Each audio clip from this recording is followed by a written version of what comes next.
Le soleil a toujours eu une place importante dans l'humanité. Le panthéon des dieux soleil est bien garni. Mitra, Ra, Hélios, Phébus, Suri, Inti et bien d'autres encore, chaque civilisation, chaque culture a son dieu et son mythe solaire. Dès que l'homme a su regarder le ciel et interpréter les phénomènes visibles, il n'eut de cesse d'utiliser cette source de lumière et de chaleur. Le cadran solaire semblerait pouvoir être attribué aux Égyptiens ou aux Mésopotamiens qui le transmirent aux Grecs. Le scaphia, sorte de parabole solaire, servait pour allumer la flamme des Jeux olympiques antiques, seuls les rayons du soleil pouvant garantir la pureté de la flamme. Archimède met au point des miroirs géants pour enflammer les voiles des navires romains qui assiègent Syracuse.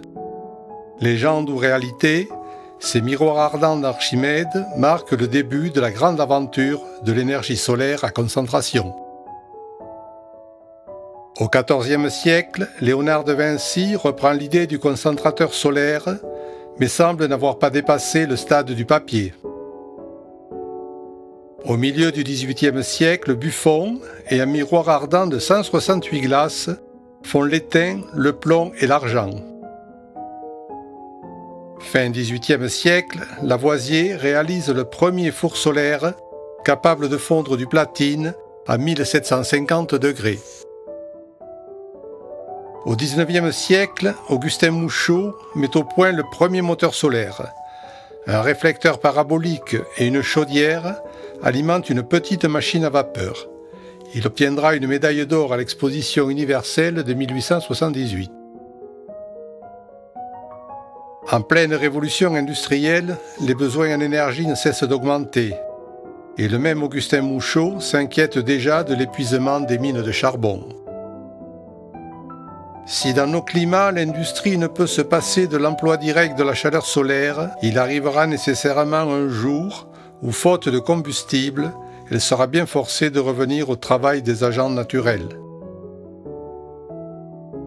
L'argumentaire de Mouchot sera repris par Émile Zola dans le roman Travail.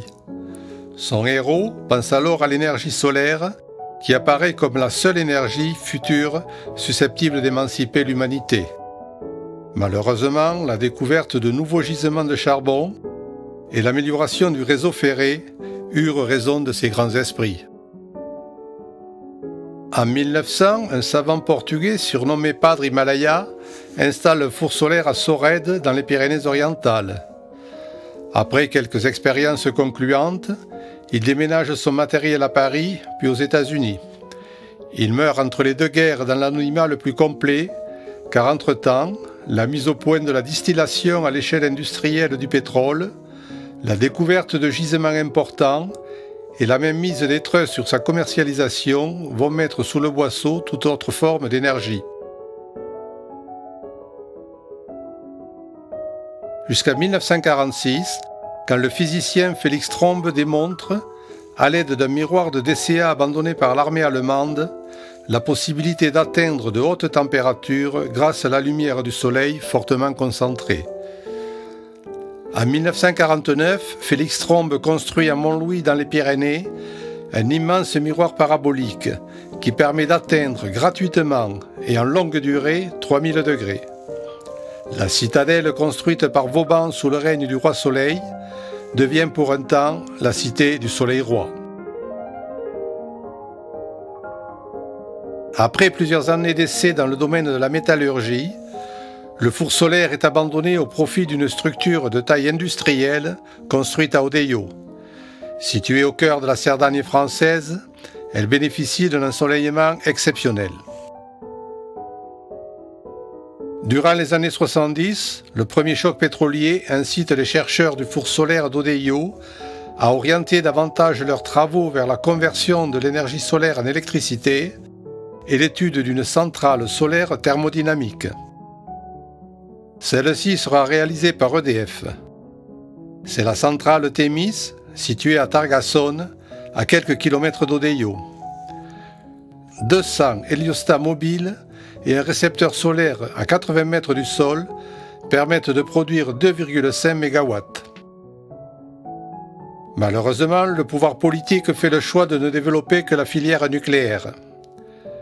Ainsi, après le charbon, puis le pétrole, c'est au tour de l'uranium de mettre à raison les promoteurs de l'énergie solaire. Témis s'est arrêté en 1986 et Odeyo revient à sa première destination, la métallurgie. Quelques tentatives, très marginales, voient le jour à l'aube du XXIe siècle, comme à Io, toujours en Cerdagne. Soleil, air pur, eau déminéralisée suffisent à cette centrale zéro déchet pour fournir de l'électricité à environ 6000 foyers. Mais il n'y a toujours pas de volonté politique de promouvoir ce type d'énergie. Comme il y a 130 ans, l'argument de l'épuisement des ressources s'effondre, avec notamment l'avènement des gaz et pétroles dits de schiste. Et pourtant, combien de mineurs sont morts au fond des puits ? 1902, Fraterville, 216 morts. 1905, Broctor, 58 morts. 1906, Courrières, 1200 morts. 1907, Petite Rosselle, 83 morts. 1912, Divion, 79 morts. 1913, Séguenville, 439 morts. 1927, Gollet, 1000 morts. 1942... Combien de kilomètres de côtes irrémédiablement pollués ? France Info. Un pétrolier libérien de 61 000 tonnes, le Torrey Canyon, a été drossé par la tempête sur des rochers. À 21h23, l'appel général de détresse est lancé. C'est trop tard, la Mococadie s'est déjà échouée sur la grande base de Port-Salle. C'est donc ce matin, au large de la Bretagne, qu'un pétrolier maltais s'est ouvert en deux dans une mer déchaînée. Les opérations de secours... La côte sud de l'Alaska est gravement menacée par la nappe de pétrole brut qui s'est échappée hier d'un super pétrolier à 40 km au large de Valdez, dans le golfe de l'Alaska. 260... Combien de victimes connues et à venir après les catastrophes de Tchernobyl et Fukushima ? La catastrophe de Tchernobyl n'a pas fini de faire parler d'elle. Maintenant que les informations sont mieux connues, Quid des déchets on se rend radioactifs ? compte que ce sont de 50 000 à 100 000 personnes qui pourraient être affectées par les radiations émises après l'accident. Mais quel démon pousse donc l'humanité à l'autodestruction, au gaspillage, à l'épuisement des ressources naturelles et à modifier dangereusement le fonctionnement de cette vaste serre chaude qu'est notre planète ?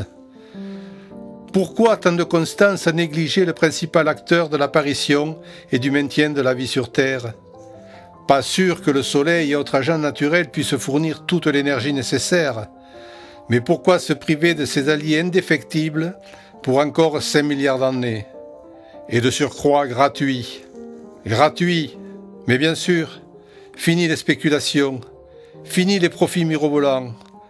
Le modèle économique actuel y résisterait-il ?